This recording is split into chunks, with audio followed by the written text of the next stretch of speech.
Di dunia yang dipenuhi ketidakpastian, manusia selalu mencari satu hal, yaitu keamanan. Dan selama berabad-abad, gold adalah jawabannya. Namun hari ini sesuatu berubah. Kilau emas mulai meredup.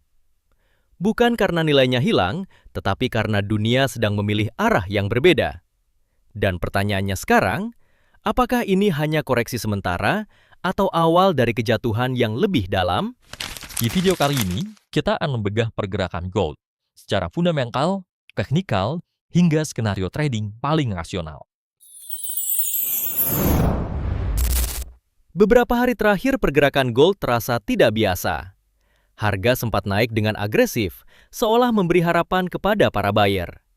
Namun harapan itu tidak bertahan lama. Di balik kenaikan tersebut, terjadi sesuatu yang sering tidak disadari trader pemula, yaitu distribusi. Zona 4.790 hingga 4.830 bukan zona supply biasa. Itu adalah area di mana pelaku besar mulai melepas posisi mereka. Smart money tidak membeli di atas. Mereka menjual saat retail mulai percaya harga akan terus naik. Ketika distribusi selesai, market hanya butuh satu hal, yaitu trigger. Dan trigger itu datang dalam bentuk tekanan dari dolar Amerika.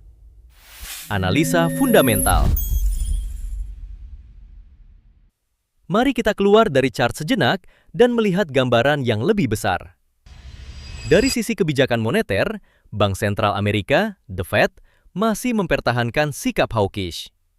Inflasi memang mulai melambat, tapi belum cukup untuk membuat mereka menurunkan suku bunga. Yang artinya, mata uang tetap mahal, imbal hasil obligasi tetap tinggi, dan dolar tetap kuat.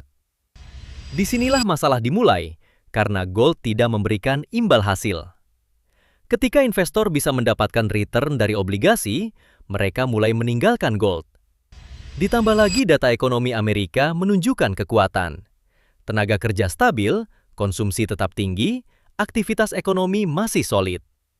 Ini memperkuat satu narasi, yaitu dolar adalah raja untuk saat ini. Sementara itu, ketegangan global memang ada, namun belum cukup besar untuk mendorong panic buying pada gold.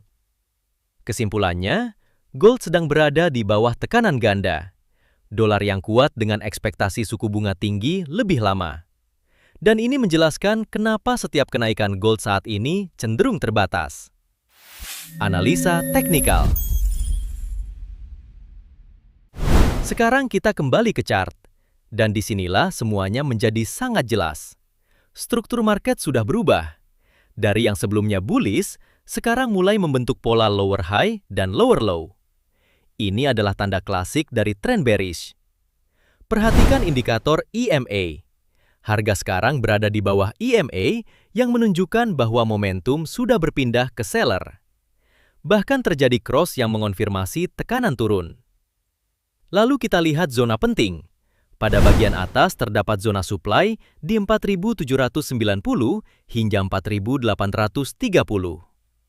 Ini adalah area distribusi besar. Selama harga di bawah zona ini, bias tetap bearish. Dan area resistance di 4.750 hingga 4.773. Area ini sekarang menjadi titik krusial. Setiap kenaikan berpotensi menjadi peluang sell. Pada bagian bawah terdapat area support di 4.695 hingga 4.668. Area reaksi jangka pendek, tempat harga bisa memantul sementara. Dan zona demand di kisaran 4.660 hingga 4.630. Ini adalah zona terakhir. Tempat buyer kemungkinan besar akan mencoba mempertahankan harga. Jika area ini ditembus, maka kita tidak lagi berbicara tentang koreksi, tapi kelanjutan tren turun yang lebih besar.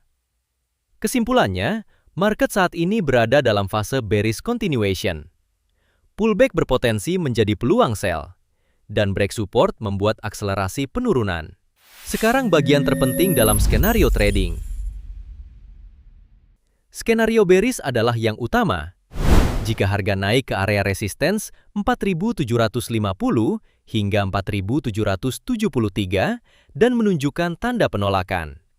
maka itu adalah sinyal seller kembali masuk dan momentum turun berlanjut. Dengan target penurunan menuju area support 4.695 hingga 4.668. Bahkan menguji zona demand 4.660 hingga 4.630. Ini adalah skenario dengan probabilitas tertinggi. Namun skenario bullish hanya alternatif. Jika harga berhasil breakout di atas resistance 4.773 dengan kuat dan mampu bertahan saat retest, maka buyer memiliki peluang untuk mendorong harga kembali ke zona supply 4.790 hingga 4.830. Tapi ingat, ini adalah skenario melawan tren utama. Pada akhirnya, trading bukan tentang menebak arah market, tapi tentang membaca cerita dan menunggu konfirmasi. Karena market tidak pernah bergerak secara acak, ia selalu meninggalkan jejak. Dan tugas kita bukan untuk lebih pintar dari market, tapi untuk cukup sabar menunggu saat yang tepat untuk masuk. Sampai jumpa di analisa berikutnya. Jika kamu merasa analisa seperti ini membantu kamu membaca market, jangan lupa like, subscribe, dan bagikan ke sesama trader. Trade smart, manage risk, dan semoga profit konsisten.